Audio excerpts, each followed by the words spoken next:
berkunjung ke instansi di Finlandia. Jadi ada dari segi teorinya juga dan juga prakteknya di Finlandia seperti itu harapannya. Dan ini kalau saya lihat dari undangannya ada 1,5 jam, 1 jam untuk paparan. Nah, saya harapannya cuma sebentar aja paparannya, jadi Iya, kita iya, bisa ya, lebih boleh, banyak boleh. sharing Boleh, boleh. mengenai hal-hal terkait di Finlandia.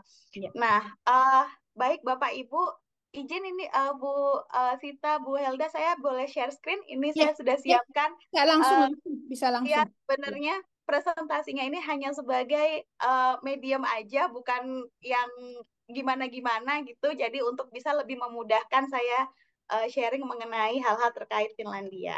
Apakah sudah terlihat Bapak Ibu semua? Ya, sudah Ya. jelas. Mungkin perlu slideshow kali ya. Slideshow Ya, mungkin. Ya, sip. ya Bapak Ibu. Siap. Ini suara saya juga terdengar jelas kan ya Bapak? Jelas, Sangat, jelas. sangat jelas. Karena ini lagi hujan nih di luar. Semoga tidak mempengaruhi koneksi. Iya, Depok Baik. berhenti. Siap. Nah, tadi sebagaimana Ah, disebutkan di awal oleh Dr. Helda, nah ini memang saya tuh pernah punya LinkedIn, tapi entah kenapa saya cek lagi kok LinkedIn-nya menghilang gitu. Karena sejak bergabung di Kementerian Luar Negeri, LinkedIn saya memang sangat-sangat tidak terpakai begitu.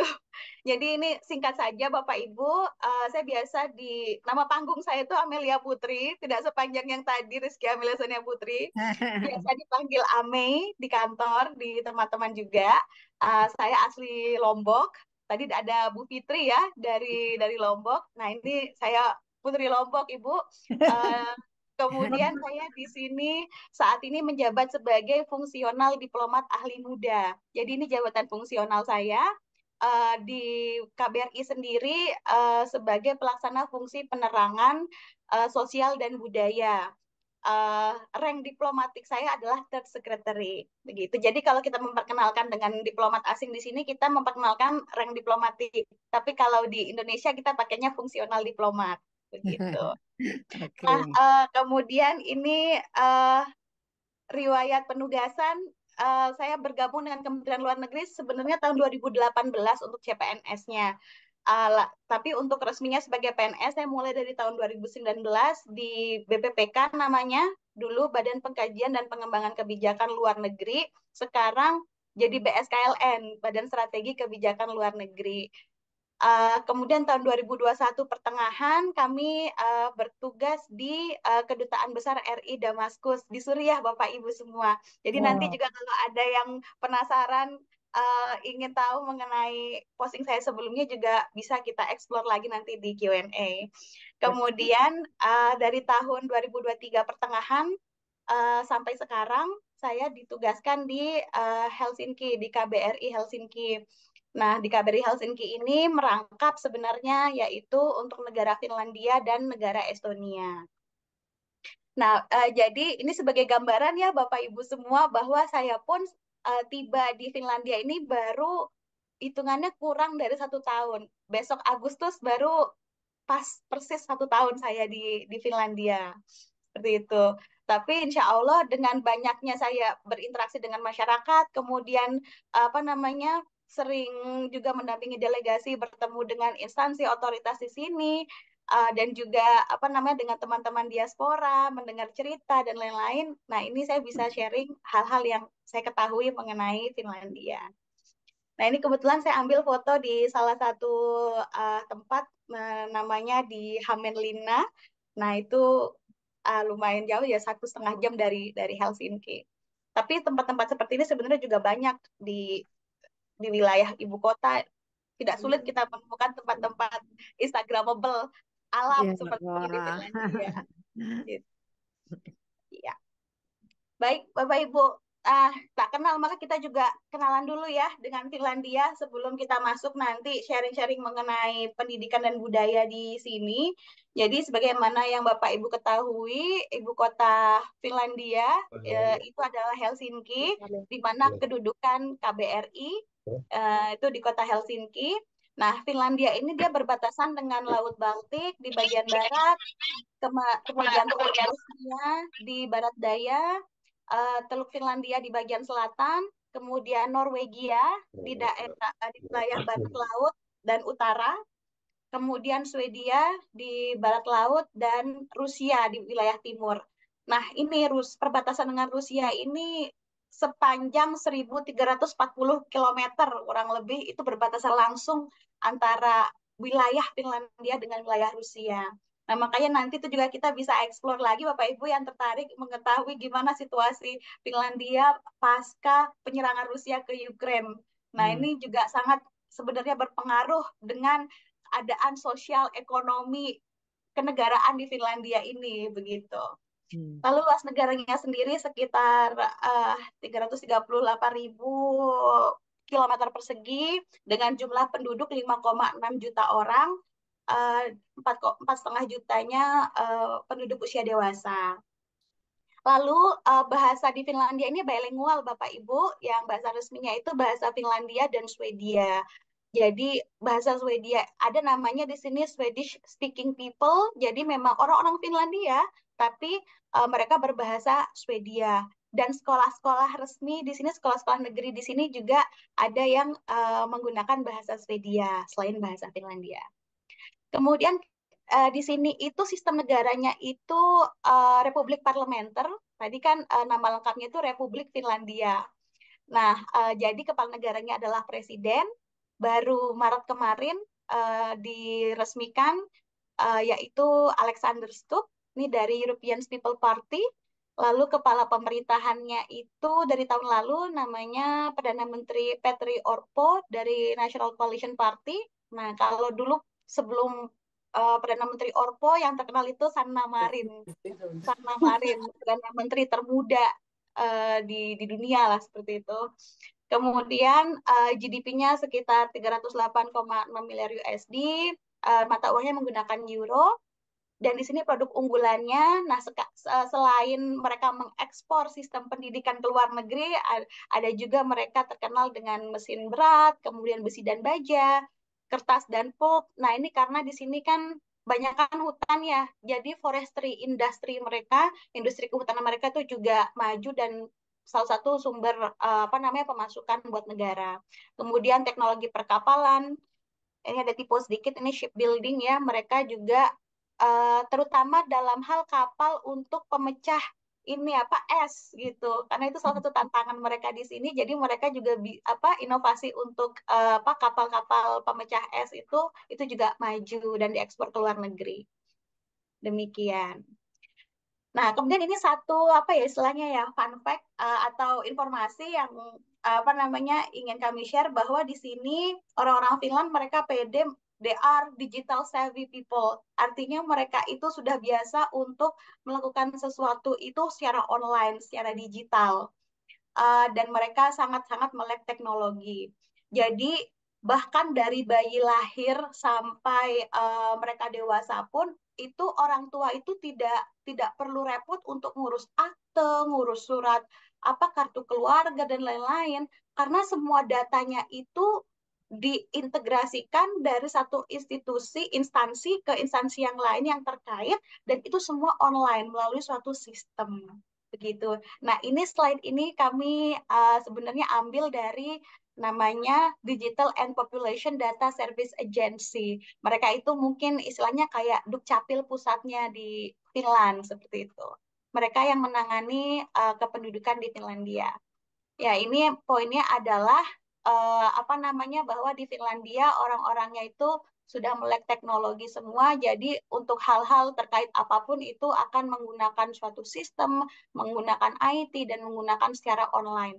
Bahkan pengalaman saya sendiri waktu itu pernah ada bermasalah lah, tanda kutip ya, masalah transfer uang begitu. Nah itu lapor polisinya nggak ke pos polisi gitu. Saya malah disarankan ya sudah bikin laporan secara online saja gitu. Dan juga ke salah satu instansi yang lain yang terkait tentang consumer protection, itu juga saya melakukan lapor online dan semuanya mendapatkan respon tidak dalam waktu yang tidak terlalu lama, kurang lebih 7 hari, maksimal 7 hari sudah mendapat respon. Jadi begitulah semua sistem di sini sudah berjalan dengan rapih secara online. Nah, kemudian kita masuk ke sistem pendidikan di Finlandia. Bapak Ibu, ini izin share saya sekilas saja.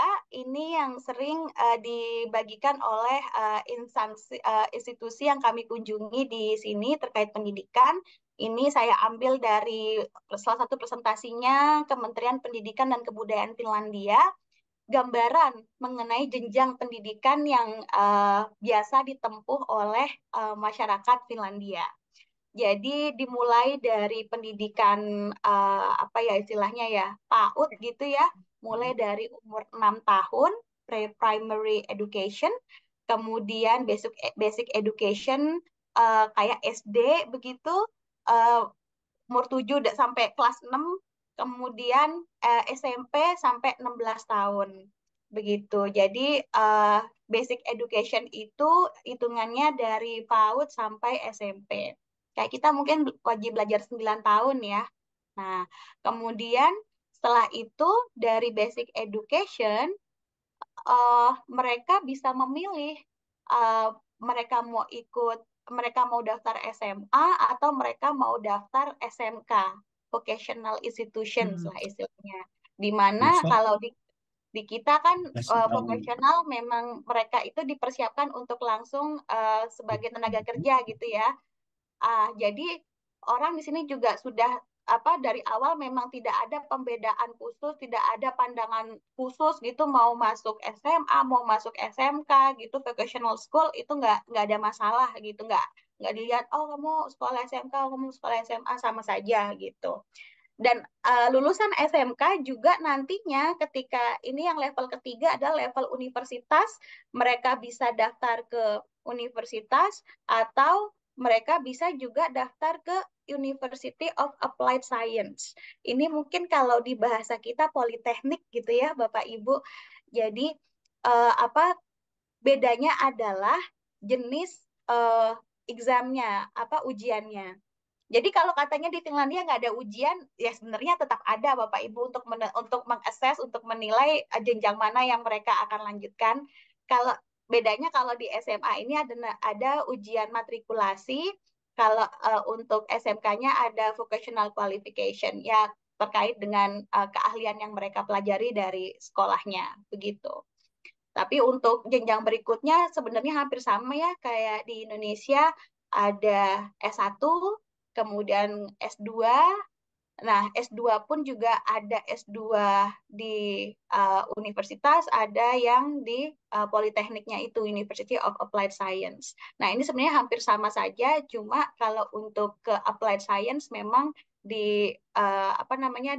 diminta adanya work experience dulu, pernah bekerja selama 3 tahun. Lalu terakhir ini doctoral degrees, S3. Nah, Bapak Ibu, itu sistem pendidikan Finlandia. Yang sering ditanya orang, ini bayar atau tidak? Gratis, Bapak Ibu. Dari dia untuk basic education ke atas itu gratis. Gitu, termasuk daycare juga di cover oleh pemerintah. Wajib belajarnya berapa tahun Mbak Amel? Wajib belajar. Wajib belajar ini basic education 18 tahun. sampai SMP. Ini berarti 16 tahun. Oh. Kalau sekarang yang saya baca bahkan sampai 18 tahun begitu. Itu yang wajib belajar untuk di Finlandia. Nah, kemudian selain yang tadi kami sampaikan terkait sekolah formal, nah mereka juga ada namanya liberal adult education. Nah, jadi ini kayak istilahnya sekolah di luar sekolah formal. Satu-satu itu. Ada yang di sekolah olahraga, kemudian pusat-pusat pembelajaran, kemudian pokoknya di kabupaten-kabupaten misalnya mengadakan pendidikan, nah itu mereka juga bisa ngeklaim sertifikasinya untuk bekerja seperti itu, diakui. Nah, kemudian di sini poin-poin penting terkait sistem pendidikan Finlandia. Seperti apa mereka itu menjunjung tinggi flexibility, artinya orang itu terserah milih mereka mau pilih sekolah mana, mau yang swasta atau negeri, atau mau S1-nya yang universitas biasa, negeri, atau yang politeknik. Nah, itu semua di cover dan semuanya dijamin oleh pemerintah. Kemudian no dead ends, artinya kalau misalnya dia kesulitan di sekolah, dia akan dibantu gitu loh, akan ada yang namanya support dari sekolah bagaimana caranya si anak ini bisa sama levelnya dengan teman-teman sekelasnya. Kemudian equal opportunities. Nah, equal opportunities itu artinya semua orang, semua masyarakat Finlandia itu memiliki kesempatan yang sama untuk menempuh pendidikan. Dan equal opportunities ini juga yang menentukan, yang menyebabkan semua sekolah di Finlandia itu dianggap sama. Jadi nggak ada namanya sekolah favorit kalau di Finlandia. Adapun sekolah swasta, dan sekolah swasta itu sebenarnya juga tetap mendapatkan dukungan dari pemerintah. Jadi dari segi harga pun juga tidak terlalu mahal atau bahkan sama-sama gratis dengan sekolah negeri gitu. Kemudian lifelong learning. Nah, ini salah satu values yang nilai yang dianut oleh masyarakat Finlandia, yaitu ya belajar seumur hidup gitu. Makanya di sini ada ditulis the oldest person, orang tertua yang menyelesaikan level S3 itu umur 87 tahun di Finlandia gitu. Kemudian di sini juga ada grow to your own potential. Ya, orang itu ya tadi fleksibel gitu. Mereka tahu mereka talentnya apa, dan mereka di sini silahkan untuk mempursue itu, untuk mengejar talent, bakat, minat mereka. Semuanya sudah disediakan platformnya oleh pemerintah. Kemudian no need to decide early. Nah, di sini tuh ada, ya nanti kita akan bahas mengenai nilai-nilai di Finlandia, itu kayak apa ya istilahnya, freedom gitu, kebebasan. Mereka mau sekolah, silakan sekolah, atau mereka misalnya mau ngambil gap year gitu, mengambil jarak, ya tidak apa-apa.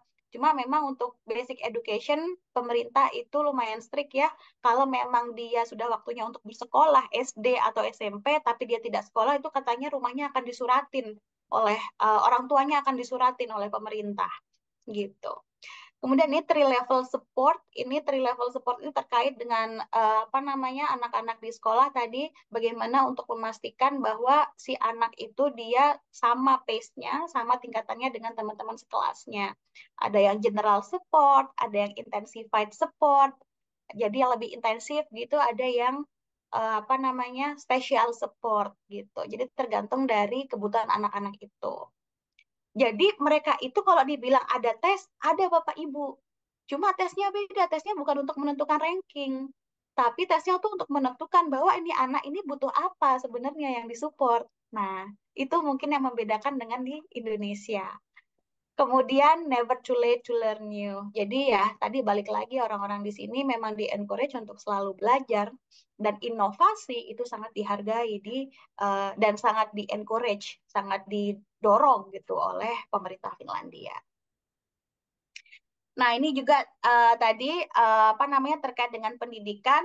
Makanya di tahun 2016 The Guardian ini merilis berita bahwa Finland itu menjadi negara paling literate, negara istilahnya ya, tingkat bacanya itu melek hurufnya itu paling tinggi Melek huruf. sedunia. Jadi istilahnya negara-negara Nordik lainnya seperti Swedia, Denmark, dan lain-lain itu Norway. juga tinggi. Cuma Norway. Cuma Finland itu yang paling tinggi tahun 2016. Nah, sekarang mungkin lebih banyak lagi yang tingkat literasinya tinggi, tapi tetap Finland itu termasuk yang mungkin nggak 100% ya, cuma ya itu hampir mendekati 100%. Karena memang dari awal itu ilmu yang ditekankan saat anak-anak itu basic education itu bukan ilmu menghitung, tapi ilmu membaca gitu. Nah, ini yang ingin saya share di sini, uniknya adalah meskipun Finland itu rank the most literate misalnya, tapi ternyata anak-anak SD kelas 2, kelas 1, apakah sudah bisa baca? Belum tentu, Bapak Ibu. Malah kadang-kadang saya dengar ada anak kelas 3 atau 4 SD itu belum bisa yang baca lancar gitu. Tapi dia sudah mengenal huruf A, B, C, D.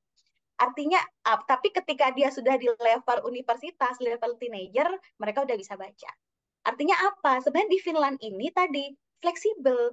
Mereka itu tidak istilahnya kayak yang namanya anak-anak itu tidak dipush untuk mencapai satu level tertentu, tetapi ada proses di sana yang nanti outcome yang dilihat itu outcome. Outcome-nya apa? Yang penting dia bisa baca dan dia paham apa yang dia baca gitu. Nah, dengan demikian makanya di Finland ini sangat didorong namanya membaca karena sudah terbukti dengan masyarakat yang literasinya tinggi, tingkat hoax-nya rendah, trust-nya terhadap government juga jadi tinggi gitu. Karena orang-orang sudah bisa, namanya literasi itu bukan cuma bisa membaca Bapak Ibu. Di sini itu artinya dia sudah bisa menyerap informasi dan dia bisa memilah mana informasi yang benar, mana informasi yang menyesatkan. Nah, itu sangat terbantu dengan adanya literasi. Kemampuan literasi. Nah, ini juga hal menarik Bapak Ibu. Sering kami di sini kan bidang Pensosbud yang menangani pendidikan. Dan orang-orang di sini selalu background-nya yang datang ke sini dari Indonesia selalu background-nya, oh Finland itu pendidikan terbaik di dunia, kemudian jadi kami ingin belajar dan lain-lain. Faktanya ternyata ini Bapak Ibu yang bekerja di bidang pendidikan pasti pernah mendengar yang namanya PISA. PISA ini adalah salah satu International Student Assessment, Program for International Student Assessment. Jadi untuk menilai tingkat pemahaman siswa, ada 3 hal ya yang diukur, literasinya, membaca, kemudian dari segi matematik, hitung-hitungan, kemudian sains, pengetahuan alam. Nah, ternyata faktanya hasil PISA-nya tahun 2022 yang terakhir, Finlandia itu dia menurun. Dan justru Estonia yang naik ke ranking pertama gitu. Dan ini langsung mendapatkan istilahnya ya banyak komentar dari dalam negeri ya, terutama dari Menteri Pendidikannya. Itu dianggap very worrying, sangat mengkhawatirkan begitu. Terus ternyata juga katanya nih kalau dulu meskipun mungkin tidak semua siswa Finlandia itu pinter, enggak gitu. Dengan negara lainnya, siswa-siswa di Finlandia itu masih jauh lebih di atas rata-rata gitu. Nah, tapi untuk saat ini semakin ke sini entah kenapa tingkat pemahaman siswa terkait 3 hal tadi, literasi, matematik sama sains itu kok dia makin menurun seperti yang bisa kita lihat di grafik ini. Ini kan kelihatan dari tahun 2000 ke tahun 2022 grafiknya cenderung turun, Bapak Ibu. Nah, ini yang sedang dicari sebenarnya alasannya kenapa nilai PISA ini menurun, apakah ada sistem yang miss di sini atau memang karena pandemi begitu jadi masih dalam proses adaptasi siswanya. Tapi kalau pandemi pun juga tren menurun ini sudah ada dari tahun 2015 let's say atau dari tahun 2000 bahkan. Jadi beberapa hal yang sedang diusahakan oleh pemerintah, terutama Kementerian Pendidikan di sini ya tadi kayak menambah jumlah anggaran di bidang pendidikan, kemudian juga ada satu kemarin yaitu mengurangi limitasi gadget gitu di sekolah gitu. Kalau dulu atau sekarang status quo gadget itu ya bebas aja anak-anak bawa HP, bawa iPad segala macam ke sekolah gitu. Tapi sekarang mungkin akan dibatasi. Karena menurut hasil tes PISA-nya juga kata mayoritas anak-anak merasa mereka juga distraksinya itu lebih kenceng kalau ada gadget gitu. Jadi itu sedang dikaji. Nah, dan di Finland ini juga salah satu alasan kenapa pendidikannya bagus karena reformasi sistem kurikulum, kemudian sistem pengajaran di Finlandia ini selalu dikaji dan dia akan berubah sesuai dengan hasil kajian. Jadi dia itu selalu continually dikaji ulang, dikaji bagaimana caranya supaya dia menjadi lebih baik gitu. Nah, kemudian ini selanjutnya Finnish Secrets Revealed. Bapak Ibu ini kalau saya nggak ikut mendampingi delegasi, mungkin saya nggak tahu ini secrets-nya. Kenapa pendidikan di Finlandia itu termasuk yang nomor 1 di dunia. Oh ya, tadi terkait dengan PISA, dia memang nilainya menurun ya, Finlandia tadi yang pembahasan kita, tapi tetap dia termasuk yang di atas rata-rata negara OECD. Masih masuk 10 besar, Bapak Ibu. Masih masuk 5 besar bahkan. Gitu. Jadi, apa namanya, tetap tinggi, cuma menurun gitu. Nah, ini secretnya, rahasia di balik pendidikannya bagus. Yang pertama yang ditulis sama orang dari Kementerian Pendidikan itu free school meal, Bapak Ibu. Jadi apa makan siang gratis. Nah, makan siang gratis ini ternyata menjadi salah satu faktor kenapa pendidikan di Finlandia itu bagus. Anak-anak yang dihasilkan lulusan-lulusannya itu kualitasnya juga bagus. Karena kalau di Finlandia mereka juga dari awal ini sudah berlaku dari tahun 1940 untuk memberi 40-an, 45 atau 42 kalau nggak salah.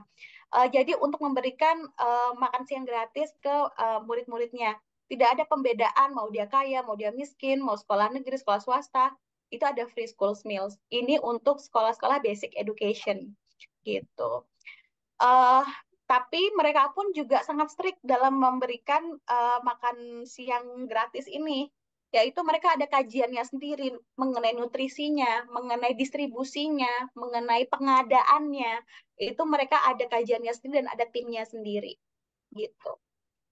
Selain makan siang, kemudian ada 15 minutes breaks. Nah, ini kalau di Finlandia, kita dalam pertemuan apapun, kita pasti ada break. Karena mereka selalu percaya bahwa kita perlu istirahat, tidak bisa apa namanya meeting gitu berjam-jam nggak ada breaks. Jadi at least setiap jam itu ada 15 minutes breaks, 15 minute breaks-nya.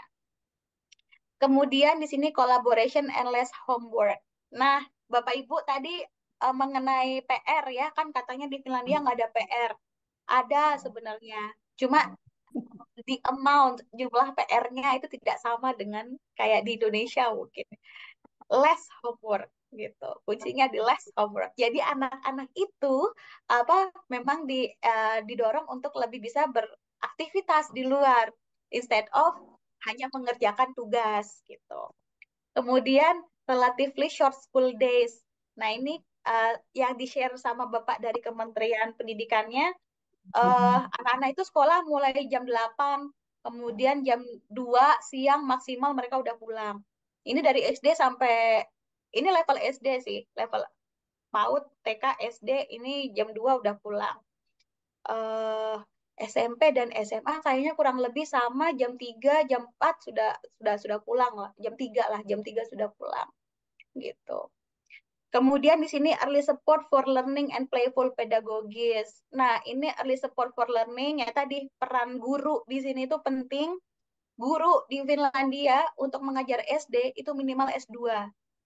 Nah, mereka tidak melihat gurunya mau penampilannya seperti apa, mau tatoan, mau piercing, tindik, tidak masalah. Yang penting mereka memang memenuhi kualifikasi sebagai guru dan rata-rata mereka sudah S2. Dan mereka juga ada trainingnya sendiri untuk menjadi guru. Nah, tidak hanya guru, Bapak Ibu, di sini orang tua juga sangat-sangat dilibatkan dalam perkembangan pendidikan anak di sekolah. Makanya parents teacher meeting itu sangat parentsnya emang beneran datang gitu, terjun untuk melihat perkembangan si anak. Ini saya belum punya anak, Bapak Ibu, saya melihat dari teman-teman saya di KBRI yang sudah punya anak, mereka pun juga setiap kali ada pertemuan orang tua, mereka tinggal izin ke Ibu Dubes gitu. Dan itu bukan sesuatu yang kita bisa larang gitu. Nggak bisa hadir karena ada rapat penting gitu. Pasti kita akan kasih izin untuk menghadiri parents teacher meeting ini. Kemudian prinsip selanjutnya, secret selanjutnya itu education is free. Every local school is a good school. Tadi sudah kita bahas ya Bapak Ibu, equality, equal, semua sekolah itu sama, sekolah itu gratis. Mungkin ada yang bayar juga sih, bayar-bayar iuran yang lain gitu. Cuma orang-orang kalau mau bayar iuran pun kalau ada yang gratis kenapa harus bayar gitu. Kemudian no standardized test. Nah, tadi jadi tes itu tetap ada Bapak Ibu. Ujian itu ada sebenarnya di setiap kelas, level kelas misalnya untuk bisa dia naik kelas. Tapi jenis tesnya itu bukan tes yang sama semua pertanyaannya untuk setiap jenjang atau apa. Tapi dilihat lagi itu untuk menilai kompetensi si anak. Kalau memang anaknya lebih lambat, mungkin jenisnya akan berbeda dengan anak-anak yang lebih cepat penyerapan apa namanya belajarnya dibanding teman-temannya gitu. Jadi dan itu memang karena untuk hanya untuk menilai sejauh mana anak ini bisa melanjut ke level berikutnya atau apa namanya sejauh mana bentuk support yang harus disiapkan oleh sekolah untuk mendukung belajar mengajar si anak. Kemudian learning at the heart of all activities. Nah, kalau di Finland ini mereka itu memang lebih melihat outcome sih ya Bapak Ibu ya, melihat progress gitu, bukan hasil, bukan yang tiba-tiba gitu. Karena dilihat ini anak bagaimana belajarnya, mereka paham nggak dengan apa yang mereka pelajari gitu. Dan saya dengar juga dari teman-teman yang punya anak kecil di sini, mereka di sekolah itu yang anak-anak TK-nya gitu diajari cara menjahit, cara membereskan kasur, kamar tidur, cara menyapu, take care of the house, itu dari kecil udah diajarin di sekolah gitu. Bukan berhitung, membaca, itu ada tapi poin pentingnya adalah bagaimana mereka bisa memulai kehidupan dewasa dari kecil gitu. Mereka udah paham kalau dewasa itu ada hal-hal yang harus dikerjakan. Nah, itu seperti itu.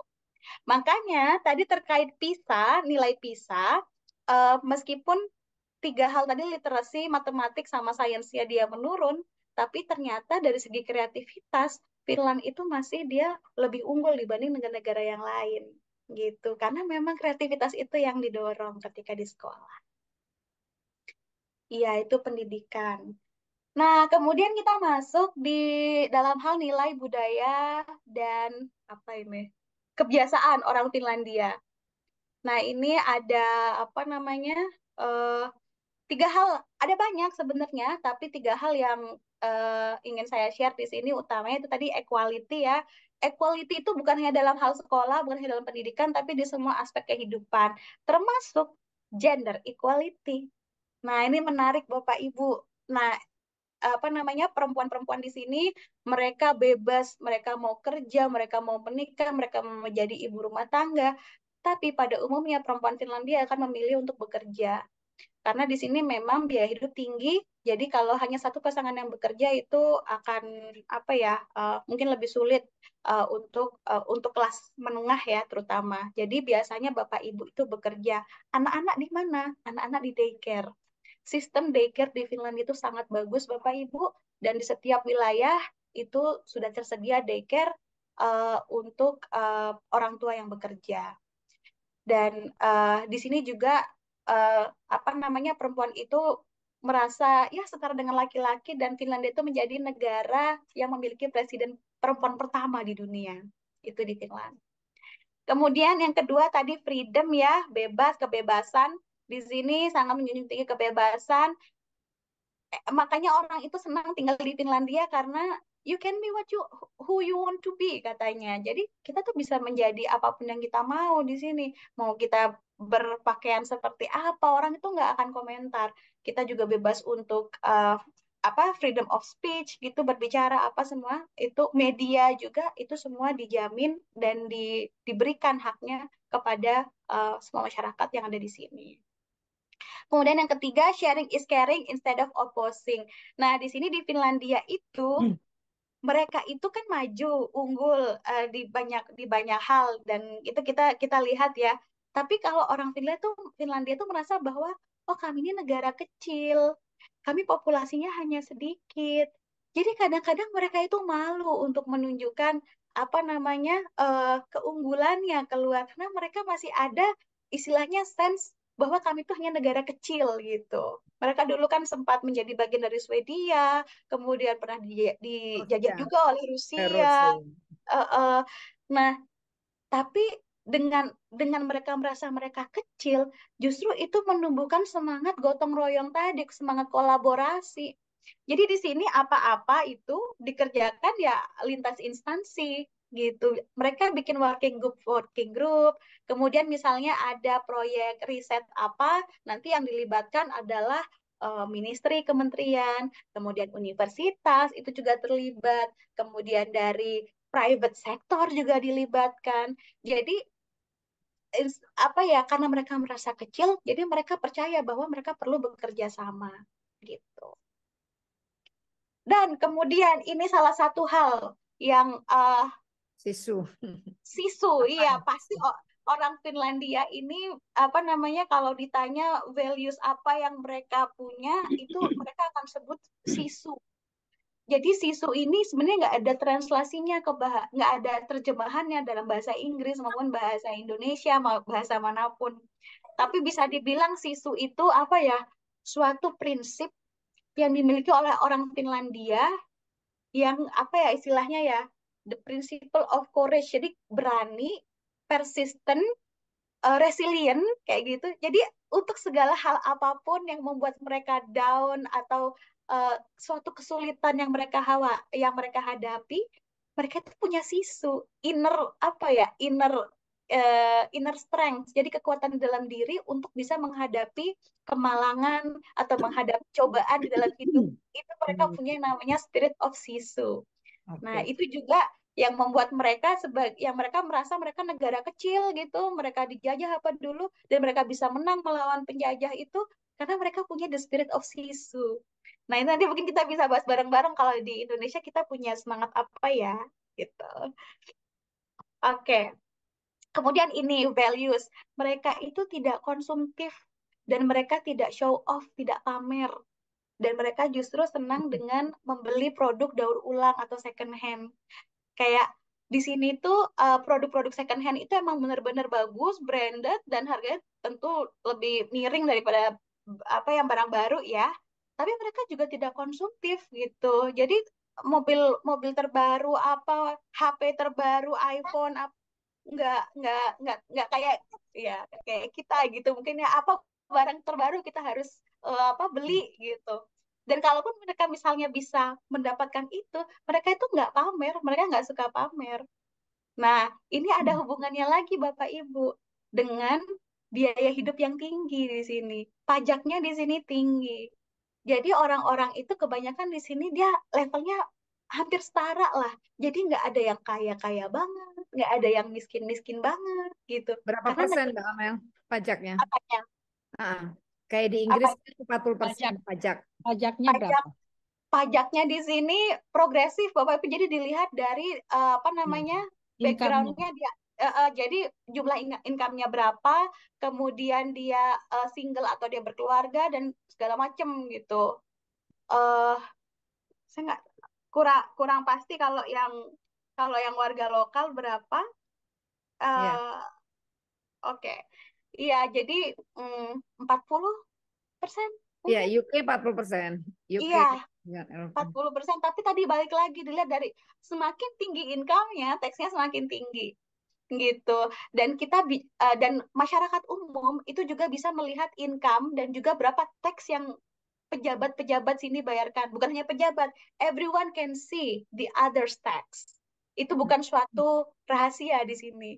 Jadi kita bisa Transparan. lihat, iya transparan. Jadi di sini seperti itu. Jadi mau show off kayak gimana juga di sini barang-barang sudah mahal gitu ya. Tapi juga apa namanya ya orang-orangnya juga bayar pajaknya tinggi gitu. Apakah mereka stres? Ya mungkin ada yang stres. Tapi juga ada yang merasa it's a good thing. Kenapa? Mereka bayar pajak tinggi, nggak tabungan mungkin sedikit, tapi mereka udah nggak mikir sekolah anak, mereka juga nggak mikir misalnya mereka di Healthcare. PHK gitu, nggak punya pekerjaan, itu sudah ada tunjangan tunjangan PHK-nya, pensi uang retirement-nya juga udah terjamin, apalagi kesehatan ya, tunjangan kesehatan semua gratis di sini. Apalagi. Jadi semuanya sudah tercover oleh pemerintah seperti itu. Itu nanti ada istilah sendiri namanya Nordic Welfare System. Jadi memang sistemnya itu pajaknya tinggi, tapi memang terasa banget oleh masyarakat yang membayar pajak. Nah, kalau untuk kami masyarakat asing itu pajaknya itu 35% dari income yang kami dapatkan dari pemerintah Finland. Nah, itu kalau sebagai warga asing ya yang bekerja di sini. Tapi kalau untuk KBRI, kami karena income-nya dari APBN ya, Bapak Ibu, jadi ya tidak bayar pajak di sini. Pajaknya di Indonesia, gitu. Nah, kemudian ini juga yang menarik lainnya. Sebenarnya kesamaan Finlandia sama Indonesia ini mengenai alam. Kita sama-sama negara kepulauan gitu ya. Banyak danau juga, banyak sungai segala macam, hutan segala macam. Nah, kalau di Finlandia, mereka ini benar-benar sangat proud. Mereka itu bangga dan mereka itu sangat menghargai juga respect for the nature gitu.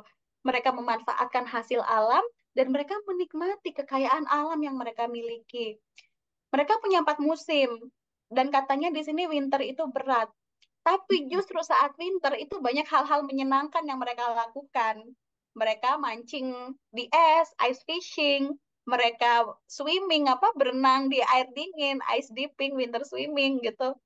Jadi meskipun dingin mereka pun tahu caranya untuk have fun begitu orang Finlandia itu.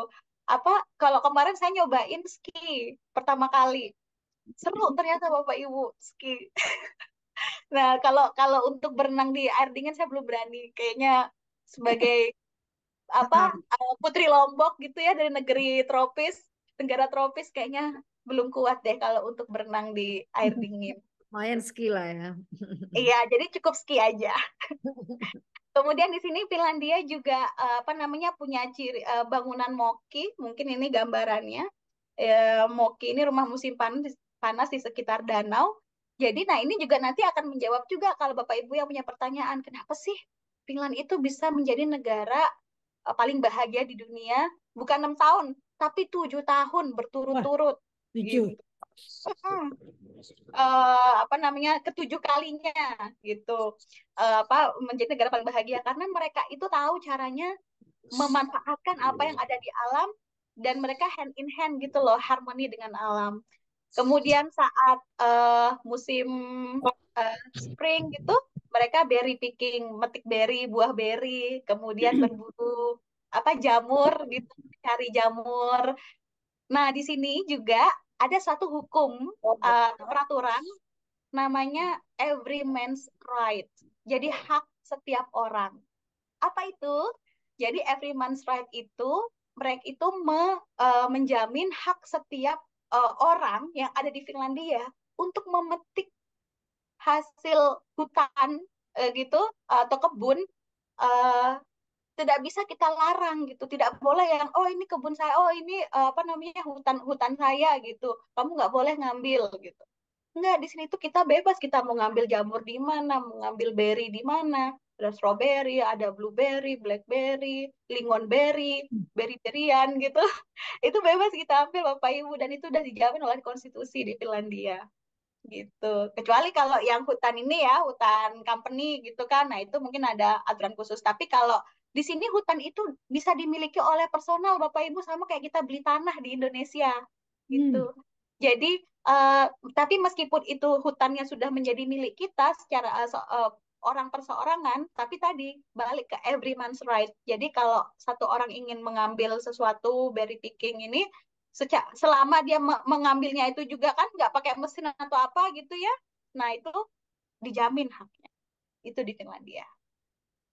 Kemudian di sini juga ada kebiasaan namanya midsummer. Midsummer ini namanya white night. Jadi kan di Finlandia itu katanya yang bulan puasa terpanjang sedunia gitu ya puasanya. Nah itu kalau terjadi di musim summer, musim musim panas.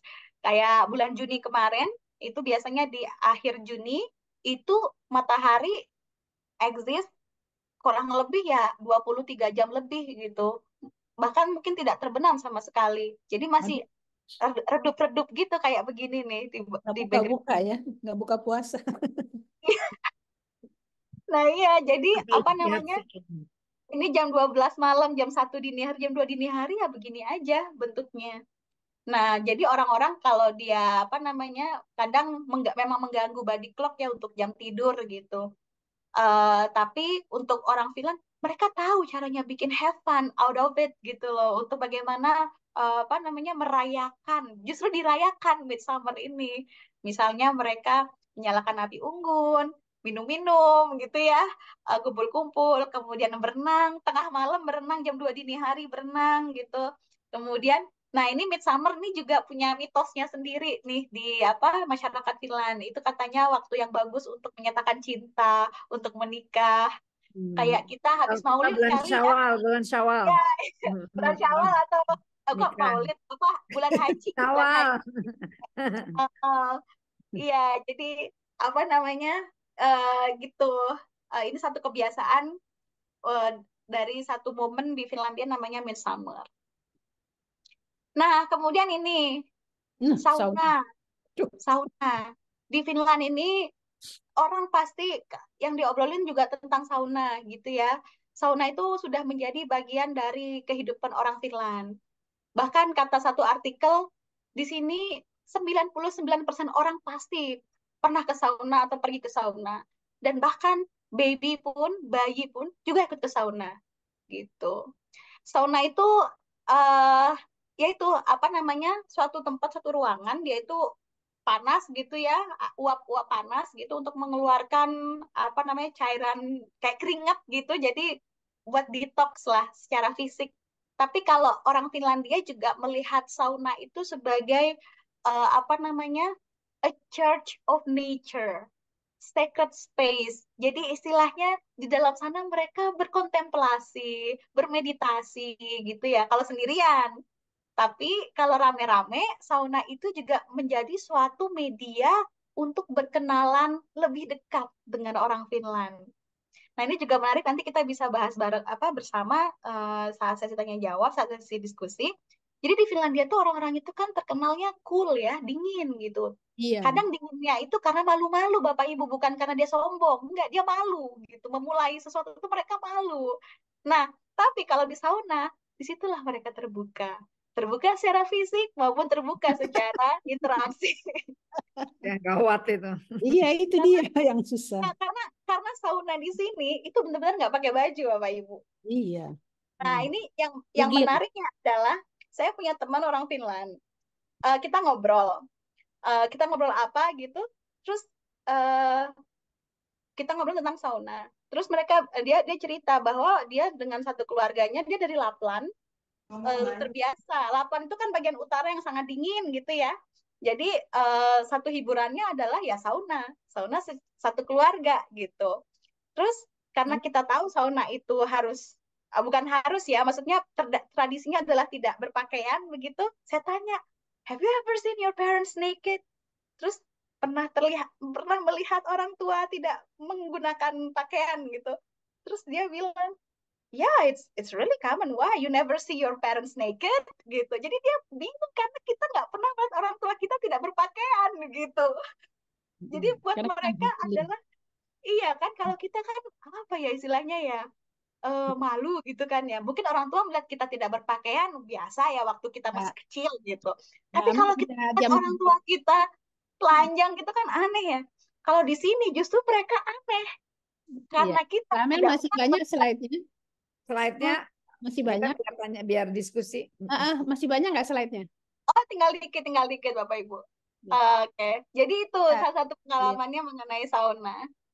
Oke. Nah, jadi ya tadi ya hal-hal yang tadi saya sampaikan itu ya bisa Bapak Ibu simpulkan lah kenapa Finland itu bisa menjadi the happiest country in the world. Nah, ini kalau dari visit Finlandnya sih tadi ada faktornya fundamental trust kepada government, percaya pada government, merasa aman, relax gitu, dan juga proximity of nature gitu. Iya, mungkin itu dari saya tadi karena waktu ya, Wah. ternyata cerita 1 jam habis. Nah, bilangnya sebentar, tato asik ya, Mbak Mel. Ya. Alhamdulillah. Oke, demikian Ya. dari saya. Silakan Bapak Ibu, kami kembalikan Ya. kepada Dr. Helda. Ya. Terima kasih Mbak Amel.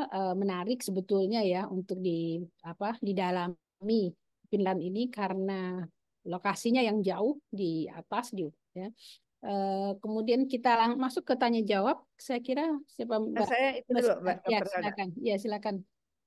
Dr. Helda lupa. Saya menanggapi lebih dulu Silakan. sedikit ya. Terima kasih Mbak Amel atas paparannya yang menarik ya. Alhamdulillah. Assalamualaikum Bapak Ibu sekalian. Ada Mas Rama juga di sini yang selalu kontak-kontakan dengan saya dari KBRI. Ya mungkin tadi kita melihat bisa jadi nih. Kan kita lagi melakukan studi banding gitu ya. Studi komparasi. Mungkin kita melakukan benchmarking kalau dengan sesuatu yang kita anggap lebih baik atau lebih ideal, kita melakukan benchmarking dengan Finlandia. Jadi ketika saya studi ilmu politik ya waktu dari tahun 2007-an, itu juga memang banyak dibahas negara-negara Nordik, negara-negara Eropa Utara. Saya juga pernah buat paper tentang perbandingan representasi politik perempuan di parlemen antara Indonesia dengan Swedia gitu ya. Kemudian dosen saya juga kebetulan nikah dengan orang Norwegia, jadi dia jadi dosen terbang 3 bulan di UI di Indonesia, lalu 9 bulan di sana. Jadi cukup banyak juga mendengar tentang negara-negara Eropa Utara ini yang bisa dikatakan ya unik, menarik, menonjol seperti itu ya dalam banyak hal. Tapi mungkin yang pertama saya ingin membahas tadi tentang sistem politiknya. Ini yang unik, dia mirip Turki. Ya, kalau kita bicara studi komparasi, mirip Turki sebelum berganti menjadi sistem presidensial. Jadi judulnya sebenarnya sistem parlementer waktu itu Turki. Ya, studi komparasi saya Turki Mbak Amel. Ya, jadi waktu Turki masih presidennya itu apa ya sebelum era Erdogan menjadi perdana menteri, maka presiden tuh hanya sebagai simbol. Jadi kepala pemerintahannya adalah memang perdana menteri. Dan ketika 2014 berganti menjadi sistem presidensial, maka kemudian tidak ada lagi katakanlah semacam dualisme antara parlementer dengan presidensial. Kemudian lebih ini lagi ya presidennya lebih decisive gitu menguntungkan. Nah ini bagaimana di Finlandia? Apakah memang perdana menteri ini mirip di Inggris kali ya? Cuma kalau Inggris kan monarki konstitusional katanya. Jadi raja atau ratu simbol, gitu. Raja Charles sebelumnya Ratu Elizabeth simbol, tapi kepala pemerintahannya adalah perdana menteri. Itu satu poin ya. Poin yang berikutnya, kalau kita membandingkan ya artinya kita perlu terus mencari bahan pembelajaran buat negara kita, lesson learn dari negara-negara lain. Tapi kita juga harus cukup objektif ya mengenai kondisi negara kita. Jadi jangan sampai, aduh apa pindah aja ya bareng-bareng ke Finlandia kayak gitu misalnya ya. Karena menurut almarhum guru besar Profesor Burhan Magenda, beliau co-promotor saya, beliau ahli politik Indonesia, dia mengatakan bahwa kita tetap harus bersyukur bahwa Indonesia sebenarnya dijuluki sebagai the impossible state gitu. Sebenarnya impossible gitu. Impossible state. Kita lihat ya bagaimana Uni Soviet juga pecah. Akhirnya juga termasuk kan Rusia, ya sekarang Rusia yang muncul. Rusia dulu pernah menjajah Finlandia juga ya. Indonesia ini 270 juta. Finlandia 5,6 juta. Rakyat Jakarta saja, nah itu kota Jakarta 10,5 juta. Jadi dia separuh Jakarta gitu. Jadi memang kita nggak pernah tahu kan Allah meletakkan kita di bumi mana gitu, dilahirkan di bumi mana. Kita terlahir di bumi Indonesia, terlahir sebagai orang Indonesia. Dan kenyataannya kita negara kepulauan yang 13.000 pulau. Kemudian sukunya banyak, bahasanya kalau Finlandia hanya 2 bahasa, kita nggak akan pernah bisa seluruh bahasa daerah Indonesia gitu ya. Bahkan saya walaupun orang tua saya Jawa, saya pasif bahasa Jawanya gitu ya.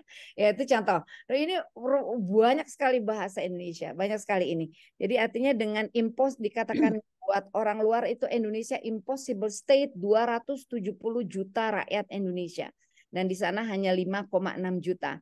Artinya ya kita harus juga oke, apakah ini bukan apple to apple gitu. Kita judulnya memang bukan itu, tapi pokoknya kita belajar benchmarking apa yang bisa kita ambil dari Finlandia. Tetapi untuk kemudian benar-benar merubah sistem ya, atau seperti tadi sistem pendidikan dan seterusnya, pasti perlu kajian yang lebih mendalam, background historis kita, background culture kita yang memang berbeda seperti itu. Kemudian sekarang kita bicara soal bahagia. Tadi kalau soal bahagia itu juga berbeda-beda juga. Sources of happiness di Turki misalnya. Sumber-sumber kebahagiaan di Turki dari studi mendalam yang dilakukan oleh pemerintah. Ternyata nomor 1 adalah parents, orang tua. Nomor 2 adalah family, keluarga. Nomor 3 children, ya. Baru spouse, pasangan, baru pekerjaan, baru ini. Artinya kita bicara konsep bahagia, ya, artinya antara orang yang katakanlah punya background agama gitu, agamanya Islam, buat mereka orang tua adalah sumber kebahagiaan yang luar biasa. Jadi artinya kita coba lihat ada hal-hal baik yang dibilang. Jadi kita nggak perlu juga kemudian wah Finlandia negara paling bahagia sedunia, seperti kita paling apa nggak bahagia ya. Kebahagiaan ditentukan juga oleh kita sendiri ya, insya Allah gitu, bahwa buktinya Indonesia walaupun bukan negara paling kaya, bukan negara paling bahagia, tapi negara paling dermawan. Itu konsep apa gitu? Miskin tapi berderma. Itu kan pasti konsep agama yang kita alladzina yunfiquna fis sarai wad dharai wal kaziminal ghaiz wal 'afina 'anil nas wallahu yuhibbul muhsinin. Gitu. Ali Imran ya ayat 134. Ya, berinfak dalam keadaan sempit atau lapang. Kita juga punya hal-hal yang kita cukup bahagia. Kemudian kaitan terakhir tentang adversity quotient, SISU. Tadi yang disebutkan oleh Mbak itu kalau di ilmu psikologi namanya adversity quotient. Jadi kelenturan, ketabahan, ketangguhan untuk menghadapi penderitaan. Itu kayaknya Indonesia insya Allah rakyat itu tabah gitu ya. Rakyat itu punya juga endurance yang luar biasa. Yang kemudian ya kita memang berbeda dengan dalam kaitan sistem perpajakan dan seterusnya sistem pendidikan. Tapi ada hal-hal lain yang kita perlu belajar dari Finland tadi adalah justru menurut saya sistem pendidikan. Kalau konsep bahagia, oke, kita punya parameter masing-masing soal bahagia. Kita juga punya parameter lain mungkin soal tadi yang jelas kalau kita nggak akan bisa nerima tradisi sauna. Sauna itu kan katanya ada 3,3 juta sauna, padahal rakyatnya cuma 5,6 juta. Itu dua orang bisa punya satu sauna kan? Kita nggak usah sauna, panas terus, berkeringat terus, jalan aja sudah udah berkeringat ya gitu. Dan kita nggak mungkin dong telanjang di depan orang lain karena faktor agama. Jadi saya tertarik kepada sistem pendidikan bahwa tadi anak dibikin happy, anak dibikin bahagia. Kemudian ya ternyata benar ya, mungkin Indonesia baru mau menerapkan anggaran tahun depan makan siang gratis dan seterusnya. Jadi hal-hal yang dari paparan Mbak Amel tentang budaya, tentang ini, menurut saya highlight-nya adalah kita perlu melakukan studi komparasi justru sistem pendidikan di sana. Terima kasih Mbak Amel.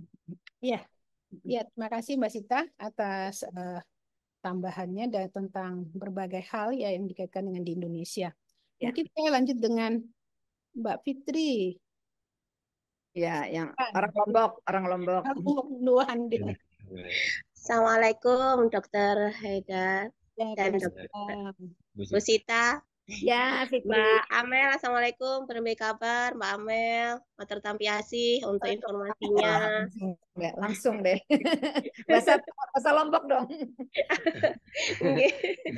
Enggih. Mbak Amel, saya sangat tertarik dengan pemaparan soal pendidikan di Finlandia. Pertanyaannya, apakah di Finlandia itu juga ada SLB? Bagaimana dengan pendidikan inklusi? Bagaimana dengan penyandang disabilitas di sana, baik dalam pendidikan maupun pasca pendidikan, artinya di dunia pekerjaan? Karena kalau di Indonesia kan sudah ada Undang-Undang Nomor 8 tahun 2016 tentang penyandang disabilitas, akan tetapi implementasi dari undang-undang itu belum sempurna. Kalau di negara Finlandia itu seperti apa kemandirian penyandang disabilitas dalam menjalankan kehidupannya seperti itu, regulasinya seperti apa, dan pendidikan serta pasca pendidikan itu bagaimana? Kayak gitu Mbak, terima kasih. Assalamualaikum warahmatullahi wabarakatuh. Waalaikumsalam warahmatullahi wabarakatuh. Mungkin Mbak Amel. Dokter Helda, sebentar. Ya. Ini ada Pak Agus Sujatmiko, beliau punya sekolah Quran. Barangkali sharing Pak Agus.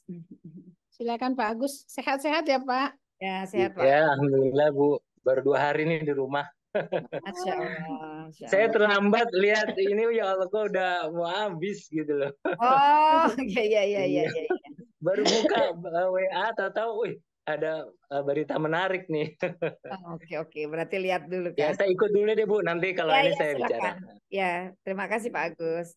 Ada lagi Ya. mungkin yang lain yang ingin ini biar dicatat dulu oleh ini. Atau di chatnya ada nggak ada? Di chat. Di chat belum ada di chat. Belum ada. Iya, mungkin saya yang mau nanya. Ya, Ada ya. Laili kali Laili mau nanya Laili. Ini mahasiswa yang ini. Ini Trisnawati mau nanya nih. Ya, Trisnawati. ayo silakan Trisna. Iya. Aduh, mohon maaf saya nggak bisa raise hand di sini. Nggak Ya, apa-apa, nggak apa-apa. Nggak Tanya aja. Silakan nanya. Silakan. Oke, terima kasih Bu. Yang saya ingin tanyakan ke Mbak Ame, kita ini kan anak muda, kita pengen sekali bagaimana sih strategi tips Mbak Ame bagi kami biar bisa gitu loh, bisa apa maksudnya biar ikut kerja di sana gitu. Gimana sih caranya? Apakah To the point atau banget gimana? ini, straight to the point. Ya Ibu, biar kita juga bisa explore gitu loh dunia di sana, sehingga Dunia ilmu kerja. yang kita dapat nanti kita bisa untuk Indonesia. Terima kasih Bu. Ya, silakan. It's Ada not lagi mungkin yang mau ini ada dari langsung. Papua. Silakan kalau yang mau langsung nanya. Kalau tidak mungkin bisa Tadi di Dona Wismana ya yang ada komen, Ya, Dona Itu silakan tanya, Dona. Dona silakan.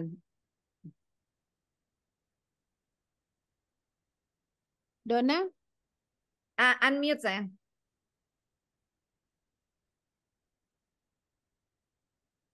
Dia belum di. Assalamualaikum warahmatullahi wabarakatuh. Waalaikumsalam warahmatullahi wabarakatuh. Kebetulan saya beberapa bulan terakhir itu mulai perhatian Bu dengan Finland sebagai negara yang salah satunya memang terkenal beberapa round 7 years in a row sebagai salah satu negara terbahagia gitu. Sementara mereka tinggal di daerah yang sangat dingin sekali dan saling berjarak satu sama lain gitu. Mereka bahkan social distancing sebelum ada social distancing saat pandemi di sini ya kan Bu, dan seluruh dunia.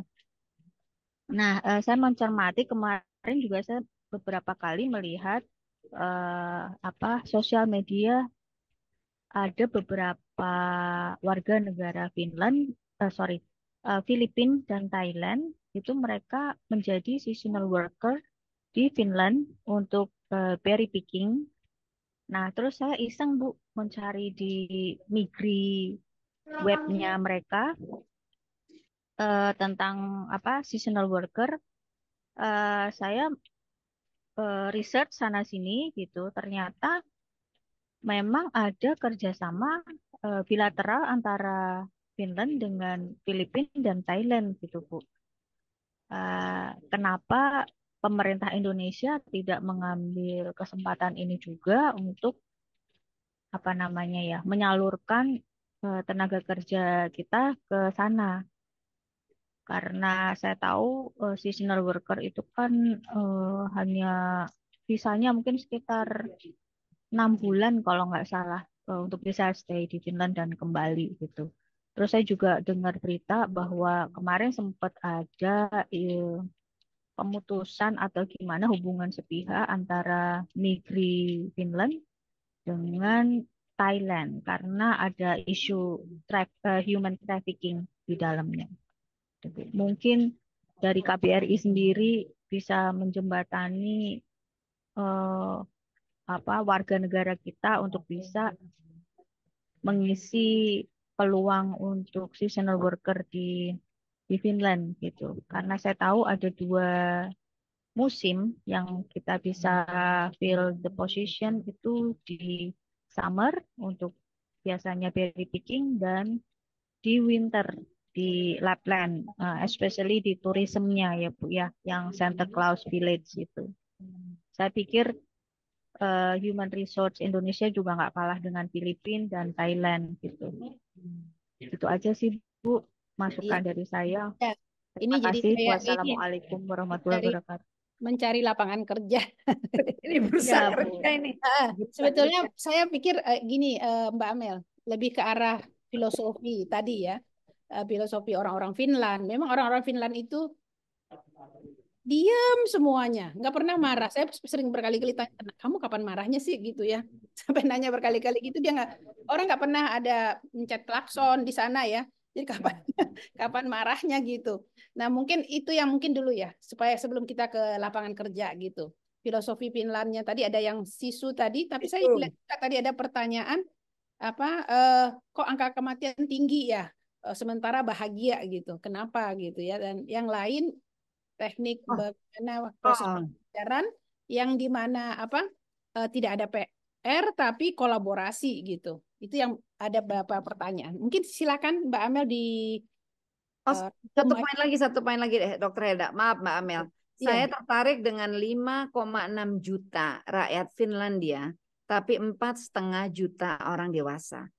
Artinya hanya ada 1,1 juta anak. Oh iya. Itu Iya. problem yang terjadi di Jerman juga. Jadi Sama. bagaimana dengan growth population-nya di sana? Minus lah, minus. Ya. Oke, silakan Mbak Amel direspon. Baik, Bapak Ibu, terima kasih banyak atas apa namanya pertanyaannya, kemudian curiosity-nya terkait Finland, komentarnya juga. Memang sangat menarik kita berbicara mengenai satu negara, Finlandia, Indonesia itu unik. Finlandia juga unik gitu. Ada negara yang masyarakatnya itu pemalu, tapi mereka secara teknologi ekspor itu maju sekali. Kok bisa seperti itu? Yang mereka di sekolah itu dibiarkan bebas gitu ya untuk belajar. Mereka kalau misalnya lagi nggak kepengen belajar, gurunya juga nggak akan maksa untuk belajar gitu. Yang bahkan kelas 3 atau 4 SD belum tentu bisa baca, tapi literasinya tuh paling tinggi sedunia gitu. Nah itu sebenarnya juga paradoks-paradoks yang ya unik lah di Finlandia. Begitu. Ada banyak sekali ya yang saya catat Bapak Ibu tadi terkait pertanyaan dan komentar. Mungkin coba saya urutkan ya dari pertama tadi dari Dr. Sita. Ini yang mengenai sistem kenegaraan ya, politik di sini. Jadi kalau presiden itu dia fungsinya untuk apa ke luar negeri. Jadi untuk keluar, untuk foreign policy itu memang apa namanya presidennya. Dan juga dia merupakan supreme commander untuk defense. Jadi untuk urusan luar negeri dan pertahanan itu dengan presiden. Tapi kalau untuk ke dalam negeri, kebijakan apa segala macam itu dengan Perdana Menterinya, Perdana Menteri Orpo. Jadi kalau sekarang isu yang sedang hangat itu Perdana Menteri Orpo itu dia mengkat budget, state budget untuk allowance gitu. Juga apa namanya untuk lebih merestrik apa namanya membatasi atau mempersulit katanya ya untuk immigration law. Jadi untuk orang-orang yang ingin berganti warga negara menjadi Finlandia itu juga makin dipersulit. Jadi untuk kebijakan-kebijakan itu di bawah wewenangnya dari Perdana Menteri. Begitu. Kemudian untuk happiness, ya memang setiap negara berbeda-beda ya standar masing-masing. standarnya happiness-nya. Tapi tadi sebagaimana yang kami share, ada banyak faktor. Kalau yang saya lihat sih terutama itu mereka itu pernah ngerilis apa ya video gitu. Jadi setiap orang itu ditanya gitu, kenapa menurut mereka kenapa Finland bisa menjadi negara paling bahagia, dan setiap orang tuh sebenarnya jawabannya beda-beda. Cuma satu yang common yaitu freedom tadi. Karena mereka tadi bebas gitu mau ngapain saja selama terutama ada aturan itu ada, tapi mereka bebas untuk menjadi diri mereka sendiri gitu, dan sudah ada platformnya disediakan oleh pemerintah. Dan juga tadi saya juga lihat di komen trust terhadap government, betul sekali karena semuanya di sini transparan, dan juga tadi apa kontribusi mereka dalam bentuk pajak dan lain-lain itu tuh benar-benar balik ke mereka. Makanya bisa dicek juga di Transparency International yang menerbitkan indeks korupsi internasional. Ya, termasuk terbaik. Finland Finland, itu nilainya Norwegia, 87. Iya, Finlandia itu peringkat kedua, nomor satunya Denmark, nomor duanya Finland, nilainya 87 dari 100. Iya, dan negara-negara Nordik lah ya. Karena memang teksnya tinggi tapi balik lagi ke masyarakat seperti itu. Kemudian tadi ya mengenai SISU adversity ya question. Nah, SISU di sini itu mereka bilangnya itu action oriented. Jadi mereka nggak bilang gue punya SISU loh, saya punya SISU atau I have SISU. No, mereka itu SISU itu mereka tunjukkan gitu loh dalam action. Actionnya apa? They will do their best to get to the destination. Tapi ketika mereka misalnya tidak bisa mencapai apa yang mereka inginkan, tadi mereka akan pakai sisu itu untuk merasa cukup dengan apa yang mereka punya gitu. Tapi mereka nggak akan bilang saya punya sisu loh gitu. Jadi lebih action oriented gitu. Enggak, dia Tapi juga pamer itu. iya, orang Indonesia ya juga punya sisu juga. Ya, ya sama ya itu lebih balik ke mana? Kalau saya pernah ini Mbak Amel, aku pernah waktu bikin paper ya atau apa, salah satunya adalah kok Islamic values, nilai-nilai Islam, ini kok banyak diterapkan juga di negara-negara Nordik yang dia sebenarnya bukan negara Muslim, tapi itu memang nilai-nilai Islam itu kan untuk qanaah, tawadu, nggak pamer-pamer, showing off. Iya, iya betul sekali. Kemudian, ya sistem pendidikan Finlandia memang patut menjadi contoh, bisa kita compare dengan Indonesia. Cuman kalau boleh share, dari beberapa kunjungan yang kami terima dari Indonesia, baik dari level daerah maupun level kenegaraan, provinsi lah pemerintah pusat yang ke sini, ketika mereka mendapatkan pemaparan dari instansi di sini terkait pendidikan, iya, tidak semua bisa diterapkan. Kalaupun misalnya akan diterapkan, itu perlu memang major reformasi, restrukturisasi yang besar-besaran untuk bisa mengapply sistem pendidikan di Finlandia secara luas. Makanya mungkin yang bisa dilakukan adalah dari lingkup yang paling kecil, yaitu sekolahnya itu sendiri. Nah, jadi misalnya sekolahnya ingin menerapkan cara mungkin kurikulumnya tetap harus ngikut kurikulum dari pusat gitu. Tapi cara mendelivernya itu mungkin bisa disesuaikan atau ya mengikuti dengan yang ada di Finland. Di Finland itu di Indonesia ada Hey School. Hey School tuh di Jakarta. Nah, Hey School itu dia istilahnya membeli software atau membeli teknologi atau membeli cara pembelajaran dari Finlandia gitu. Dia bukan cabang dari Finlandia, tapi mereka itu sekolah swasta di Jakarta yang menerapkan cara mengajar anak-anak usia PAUD dan TK dengan cara di Finlandia. Itu di Hey School. Nanti kalau ada kesempatan atau Bapak Ibu yang lagi di Jakarta gitu, bisa tuh tanya-tanya mengenai Hey School.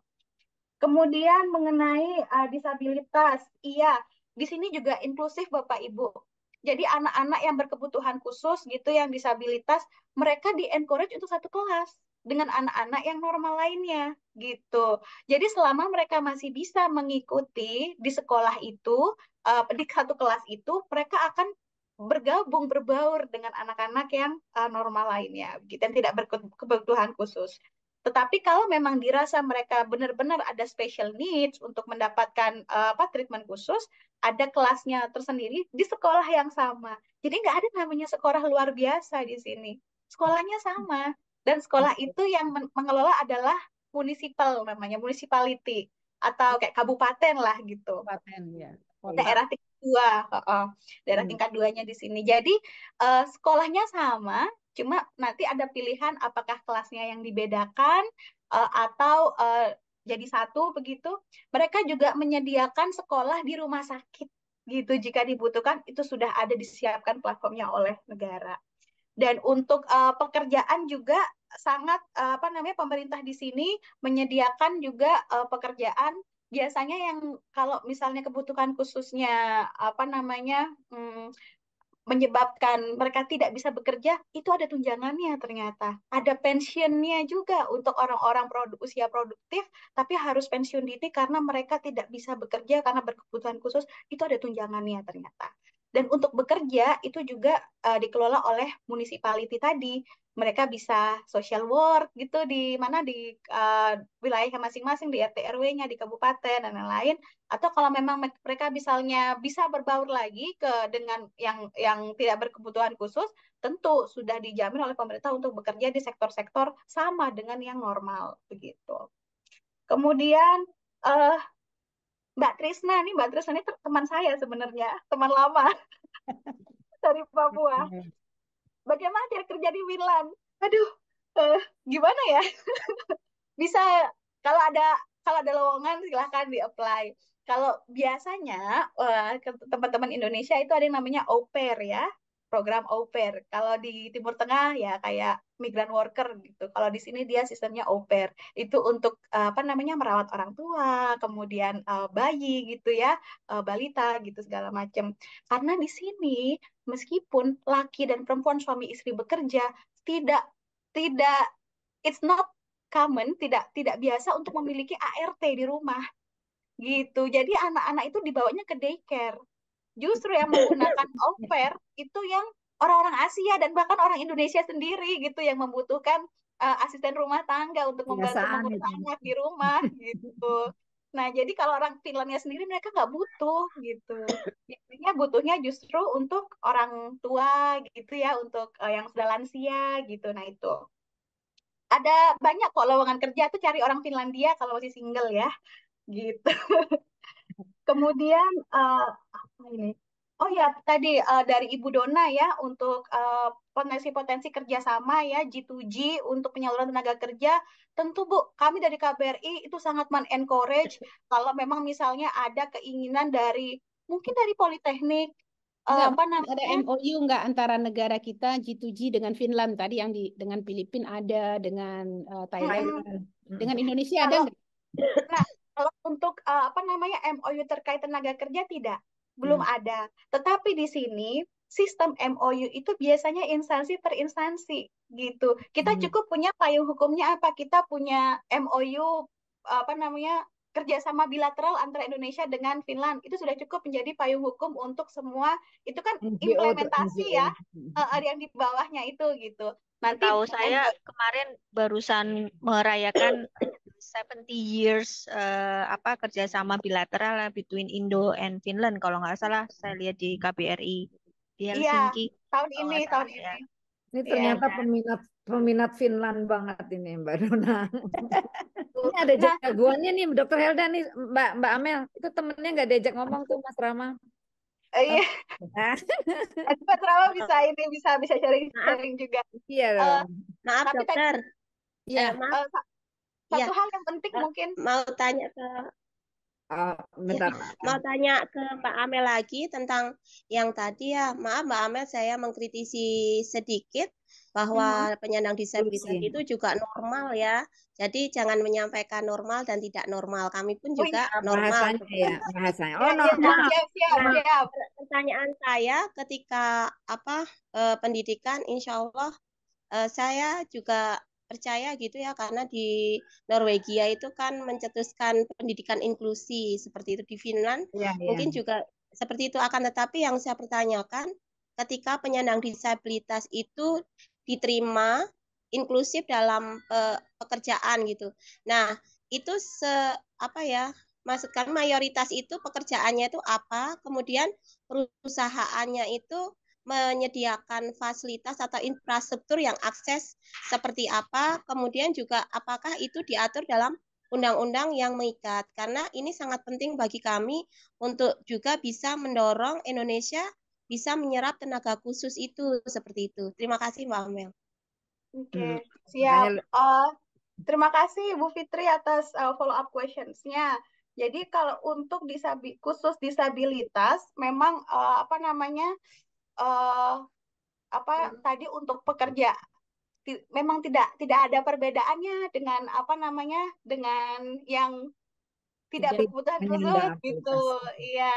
Jadi selama mereka memiliki kualifikasi, memenuhi kualifikasi kompetensi untuk bekerja di sektor itu, mereka bisa untuk bekerja di sana. Setahu saya ya.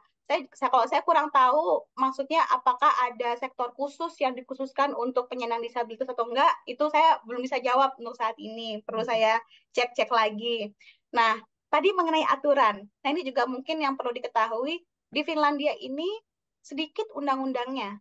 Yang banyak itu dalam bentuk guidelines, panduan, atau roadmap, strategi gitu. Jadi ya juknis bentuknya. Jadi kalau undang-undang pun saya mesti cek lagi apakah ada aturan khusus terkait dengan penyandang disabilitas.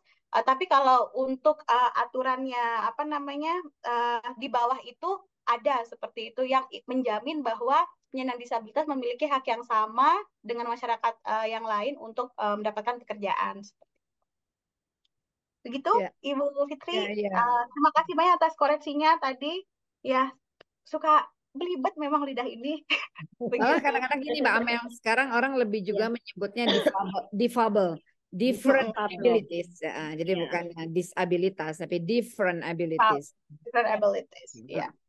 Tadi Ya. mungkin saya ingin menyambung dengan Bu Dona, hal penting yang ingin saya sampaikan, apa namanya, mengenai apa kerjasama antar negara gitu untuk tenaga kerja.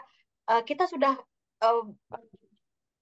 menghubungi pemerintah setempat terkait dengan nurse atau medical worker gitu ya, tenaga kesehatan, nakes ya, untuk nakes, karena di sini mereka butuh untuk tenaga kesehatan. Pernah juga ada salah satu politeknik yang di bidang kesehatan yang ke sini juga yang Helda, tadinya Dr. ingin Helda. follow up gitu, tapi ternyata belum bisa gitu karena ada hal-hal lain yang harus diperhatikan, apa tidak bisa serta-merta untuk diimplementasikan gitu dari untuk sektor itu saja ya, untuk nakes. Tapi kalau untuk sektor-sektor lain, sekiranya dari instansi Bapak Ibu tertarik, kami KBRI siap membuka, memfasilitasi, mencarikan mitranya, mitra yang sesuai di Finlandia. Nah, ini mungkin masih ada nggak, Amel? Itu pertanyaannya masih ada yang lain? Iya, enggak, mungkin ini juga sekedar informasi Bapak Ibu, kami dihubungi oleh salah satu agen pendidikan, perusahaan di bidang pendidikan di sini yang katanya siap membantu sekiranya ada siswa dari Indonesia atau agen pendidikan juga di Indonesia yang ingin memfasilitasi untuk apa namanya siswa itu belajar di sini, karena kerjasama sudah ada dengan Vietnam. Jadi anak-anak SMA di Vietnam itu dibawa ke Finlandia untuk mengisi sekolah-sekolah di Finlandia, karena di sini kan penduduknya masih sangat sedikit ya, terutama yang tadi masih muda, itu sangat membantu sekolah di sini. Nah, jadi nanti sekiranya Bapak Ibu ada kenalan atau memang punya apa namanya agen pendidikan atau institusi yang bisa terkait itu, nah nanti saya bisa hubungkan dengan penyalur pendidikan di sini. Dr. Helda, Ya. Mbak Amel, ini ada satu hal yang penting yang saya lupa, mungkin sebagai pertanyaan penutup ya, karena kita bicara tentang kerjasama, tentang bicara apa kemudian sistem pendidikan di sana, mungkin bisa sekolah di sana. Bagaimana dengan Islamophobia? Ini hal yang penting karena Indonesia 270 juta mayoritas Muslim. Dan kemudian itu satu poin ya. Jadi apakah seperti Perancis yang sangat-sangat rasis ya. Nah, kemudian saya melihat ada kecenderungan tadi dari Mbak Amel bilang Perdana Menteri mulai membatasi tadi ya tentang migran dan seterusnya. Kan sebenarnya kenapa Korea Selatan juga mengalami kesulitan dalam pertambahan jumlah penduduk, kemudian Singapura, karena kecenderungan apa ya selama ini dia bisa dikatakan single ras gitu lah, cuma satu ras. Sementara menurut William Kimlicka, kecenderungan negara-negara di Eropa dan negara lain adalah sekarang sudah mulai multikultural gitu. Ketika satu segi kebijakan pembatasan migran, padahal sebenarnya dengan rendahnya angka pertumbuhan penduduk tadi, growth population yang rendah, bisa menjadi solusi migran datang mau punya anak gitu, dan artinya multikultural gitu, nggak harus satu ras saja. Barangkali itu yang ingin saya sampaikan, terutama bagaimana kecenderungan mereka melihat ras lain, atau apakah rasis dan apakah Islamophobia itu kuat di sana. Silakan Mbak Amel. Ya, terima kasih Dr. Sita atas pertanyaannya. Jadi kalau terkait rasisme di sini balik lagi ke personalitinya. Pada umumnya mereka itu welcome dengan orang asing begitu. Di sini juga banyak kok imigran yang menggunakan hijab, bahkan hijab tertutup, hitam-hitam apa segala macam. Ada juga satu dua yang pakai cadar gitu. Cuma memang tidak menutup kemungkinan ada juga politisi-politisi di Finland Bahkan sih. selevel menteri pun yang mengeluarkan statement yang rasis. Ya, Dan itu dia juga mendapatkan backlash. Dia juga masyarakat pun juga jadi anti sama dia. Bukan berarti masyarakat menjadi setuju dengan politisi tersebut gitu. Berarti kan sebenarnya nilai secara umumnya mereka menerima dengan imigran. Mengenai pembatasan atau pengetatan undang-undang imigrasi itu kenapa? Karena bisa juga dilihat bahwa imigrasi dari luar itu sebagai ancaman. Itu ada hubungannya dengan security, terutama yang berkaitan dengan Rusia. Sejak ada perang Rusia Ukraine, Finland itu kan dia semakin merasa insecure, makanya dia bergabung dengan NATO. Nah, dengan dia perbatasan darat, sebenarnya kan orang jadi lebih mudah untuk pindah ke Finlandia. Dulu kan perbatasan daratnya dibuka lebar-lebar, bahkan ada kereta langsung gitu ke Rusia dari Helsinki ke Saint Petersburg. Tapi sekarang semua ditutup. Kenapa? Karena ditakutkan tadi imigran-imigran, terutama yang imigran gelap itu justru akan membuat chaos di sini begitu. Dan ya mungkin belajar juga dari yang Israel di Palestina, itu juga ada juga sebenarnya yang menjadi pertimbangan dari pemerintah sini. Tapi kalau untuk yang khusus yang kenapa itu menjadi suatu legislasi atau peraturan di negara, itu juga ada hubungannya dengan defisit anggaran. Di Finlandia itu negara kayaknya lebih itu. Iya, dulu orangnya dikit. Jadi ngasih tunjangan sebanyak-banyak ya sesuai dengan teks yang diambil gitu. Tapi sekarang tidak bisa karena imigran makin banyak dan tadi masalah pertumbuhan penduduk, pertanyaan di awal. Memang lebih banyak masyarakat adultnya. Kenapa? Tahun 2022 penduduk Finland itu 5,5 juta, sekitar 5,5 juta. Tahun 2023 menjadi 5,6 juta. Tapi tahun 2023 menjadi angka kelahiran bayi terendah selama sejarah Finlandia. Kenapa? Tapi tetap bertambah orang-orangnya. Kenapa? Itu dari imigran. Orang yang berganti kewarganegaraan dari non Finland menjadi Finnish gitu. Jadi orang Finland gitu. Dan mereka sudah dewasa gitu. Jadi bukan anak-anak dari imigrasi. Dan karena dia udah dewasa, maka harus ada tunjangan keluarga, tunjangan PHK dan lain-lain yang harus dikeluarkan oleh pemerintah. Sedangkan anggaran pemerintah minus waktu itu, defisit. Bahkan tahun 2023 Finland itu resesi. Sekarang baru keluar dari resesi. Nah, itu juga mungkin yang menyebabkan Finland ya. Sebenarnya konsep welfare state di mana negara menanggung semuanya gratis ya, sekolah, kesehatan. Itu udah mulai menunjukkan juga ya di negara-negara Eropa pada umumnya bahwa konsep ini perlu dikaji ulang gitu. Ya, makasih Mbak Amel. Ini ada nanya terakhir ini. Bara, silakan Bara. Satu aja ya. Satu aja Bara. Silakan. Itu masih mute, Bara. Unmute. Bara masih enggak? Ini seru banget nih Mas Rama nih. Ya, terima kasih Bu Amel, Bu Sita, dan Bu Helda, teman-teman semuanya. Kebetulan saya mengelola sekolah dan juga punya sekolah ini dia. Tapi buat ke Turki Bu Amel sementara ini. Jadi informasi dari Bu Amel sangat menarik ya buat saya tentang kemungkinan agensi pendidikan untuk mengirimkan siswa-siswi Indonesia ke Finland gitu. Nah, cuman mungkin itu saya perlu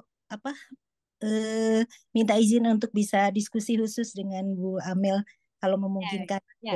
Nah, tapi yang ingin saya tanyakan pada saat ini adalah apakah kurikulum pendidikan di Finland itu ada perubahan dalam 25 tahun terakhir ini, Bu Amel? Karena kalau di kita kan ganti menteri, ganti kebijakan, ganti kurikulum gitu. Nah, menurut saya itu juga sangat berpengaruh terhadap kualitas pendidikan kita gitu. Karena guru-guru di kelas itu belum sepenuhnya bisa mengaplikasikan kurikulum yang sebelumnya diterapkan, tiba-tiba harus ganti lagi gitu, sehingga guru-guru di kelas juga mengalami kesulitan dalam menerjemahkan kebijakan-kebijakan dari pemerintah khususnya di bidang pendidikan gitu. Terima kasih Bu Emel. Ya, terima kasih Ibu Bara. Nanti untuk apa namanya lanjut kerja sama pendidikannya bisa kontak kami ya Bu ya melalui email saya sudah share di Ya, nanti lewat saya Bara.